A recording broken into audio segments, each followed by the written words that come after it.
Hi, Village Church. I am so excited to be with you in worship this Sunday here at the Mission Campus, all the way up from the Antioch campus where I normally serve as our site pastor there.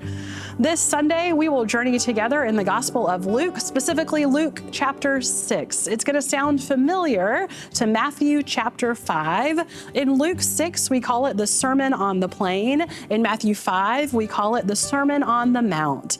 The beginning of Matthew 5, we call the Beatitudes. They might sound familiar to you. Blessed are the poor in spirit. Blessed are those who hunger and thirst for righteousness. Blessed are the peacemakers. That's what Matthew says. In Luke, Jesus says something slightly different. He just says, blessed are the poor. Blessed are those who hunger and thirst, for they will be filled.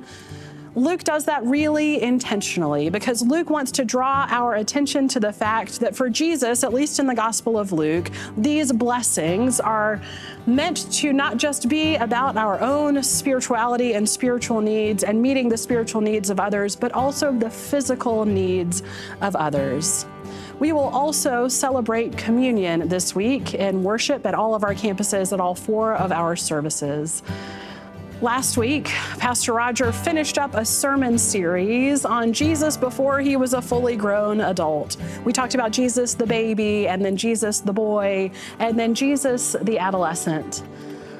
Roger reminded us that Old Testament scholar and professor Walter Brueggemann talks about the Old Testament being a series of the Israelites going through a period of orientation and disorientation and then reorientation.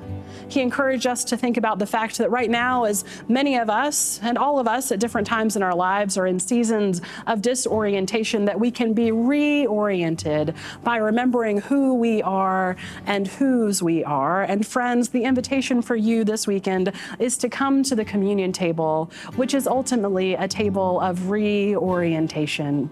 It reorients us. It reminds us of who we are and whose we are. It feeds us and nourishes us for the journey ahead, and it reorients us and our perspective with the world around us to remember that the table, just like the gospel, is about meeting the physical, real needs of others, not just their spiritual needs. So I hope you'll join us this Sunday at 9 and 11 at the Mission Campus, 9:30 at the Antioch campus, and 4 p.m. also here at the Mission Campus for our gathering service. Friends, it'll be good to see you this weekend.